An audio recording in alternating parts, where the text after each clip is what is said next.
Les saludo nuevamente, esta vez para estudiar el tema del acento ortográfico en palabras polisílabas. Subrayo, vamos a ver el tema del acento ortográfico solo en palabras polisílabas. Para lograr nuestro objetivo tenemos que diferenciar entre acento prosódico y acento ortográfico. La primera diferencia consiste en que el acento prosódico pertenece al ámbito del lenguaje verbal oral. En cambio, el acento ortográfico al ámbito del lenguaje verbal escrito. O sea que el acento prosódico tiene que ver con los sonidos articulados, con la oralidad. En cambio, el acento ortográfico tiene que ver con la escritura, con las grafías. Es una diferencia muy importante. Segunda diferencia. Como el acento prosódico corresponde al lenguaje verbal oral, entonces todas las palabras polisílabas sin concurrencia vocálica tienen acento prosódico, todas, sin excepción. En cambio, en el caso del acento ortográfico, solamente algunas palabras de la lengua tienen acento ortográfico, según el código de la lengua. Hay normas en el ámbito del lenguaje verbal escrito que permiten tildar o no una palabra. Conclusión. La diferencia fundamental entre el acento prosódico y el acento ortográfico tiene que ver con el lenguaje verbal oral y el lenguaje verbal escrito. En el primer caso, vamos a comprender como acento prosódico a la elevación del tono de la voz en una sola sílaba de cualquier palabra. En cambio, en el segundo caso, en cuanto al acento ortográfico, lo vamos a comprender como la grafía que se traza de arriba para abajo, de derecha para izquierda, sobre la vocal de la sílaba que contiene el acento prosódico. Por ejemplo, en la palabra árbol, que tiene dos sílabas, la sílaba tónica es la penúltima. Es una palabra llana, que no termina en N en ese ni vocal, por eso la tildamos. Solamente algunas palabras de la lengua tienen tilde, y eso obedece al código de la lengua. La segunda diferencia que tenemos que comprender es la diferencia entre sílaba tónica y sílaba átona. Fíjense la palabra gramática. Esta palabra tiene 4 sílabas. Solamente una de estas 4 sílabas es una sílaba tónica. En este caso es la antepenúltima. Esa es la sílaba tónica. En cambio, las demás son átonas. La palabra gramática tiene una sola sílaba tónica y 3 sílabas átonas. ¿Cuál es la diferencia? Las sílabas tónicas son las que tienen acento prosódico, en cambio las átonas las que no tienen acento prosódico.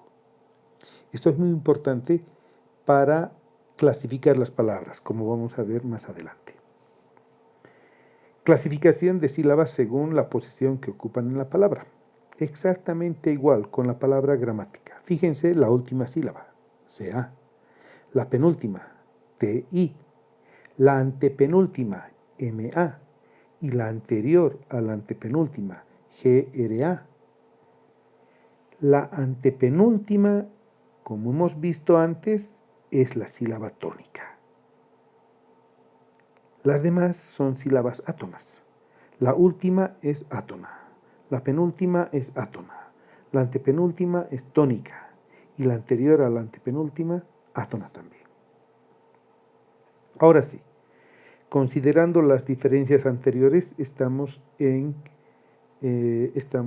tenemos posibilidades de clasificar las palabras y lo vamos a hacer en agudas, llanas o graves, esdrújulas y sobreesdrújulas. Las agudas, cuando la sílaba tónica es la última, por ejemplo en la palabra Panamá o en la palabra papel. Las llanas, cuando la sílaba tónica es la penúltima, por ejemplo en fértil o en casa. Las esdrújulas, cuando la sílaba tónica es la antepenúltima, por ejemplo la palabra cámara.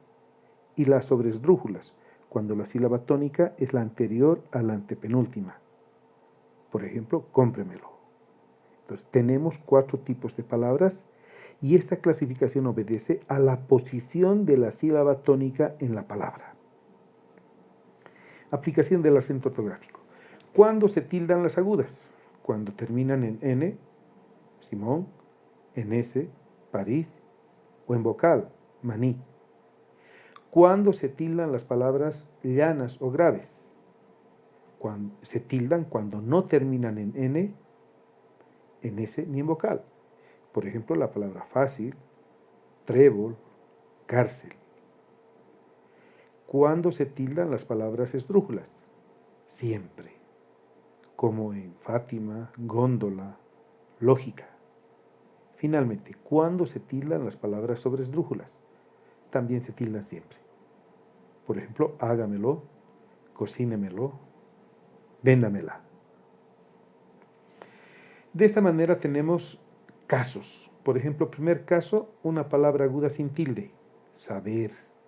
No se tilda porque no termina en N, S ni en vocal.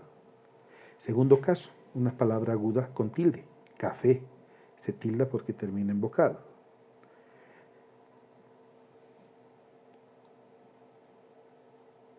Tercer caso, mesa. Es una palabra llana sin tilde y no se tilda porque termina en vocal. Cuarto caso, una palabra llana con tilde, árbol. Se tilda porque no termina en N, en S ni en vocal. Quinto caso, una palabra esdrújula, gramática. Se tilda siempre. Sexto caso, una palabra sobresdrújula, cómpremelo. También se tilda siempre. Y hay un caso especial. El caso especial es el del sufijo mente. Fácilmente contiene dos partes. Una palabra, un adjetivo, el adjetivo fácil, más el sufijo mente. El adjetivo fácil se convierte en adverbio cuando añadimos el sufijo mente. Entonces, fácilmente es un adverbio. ¿Cómo se resuelve el tema del acento ortográfico? Solamente hay que considerar, hay que tomar en cuenta la palabra original, el adjetivo. Tiene dos sílabas, fácil. La sílaba tónica es la penúltima, es una palabra grave. Se tilda porque no termina en N, en S ni en vocal. De esa manera tienen que analizar las palabras que contienen el sufijo mente. Método de análisis. En el caso de las palabras polisílabas sin concurrencia vocálica, hay un método de análisis que tiene 5 pasos. Primero, hay que pronunciar correctamente la palabra. Segundo, debemos identificar la sílaba tónica. Tercero, tenemos que clasificar la palabra. Cuarto, si se trata de una palabra aguda o una palabra grave, debemos verificar en qué letra termina. Y finalmente, según el código de la lengua, aplicamos las normas del acento ortográfico, es decir, tildamos o no. Es muy importante seguir este método para lograr nuestro objetivo, que consiste en aprender la aplicación del acento ortográfico. Los veo en la siguiente sesión.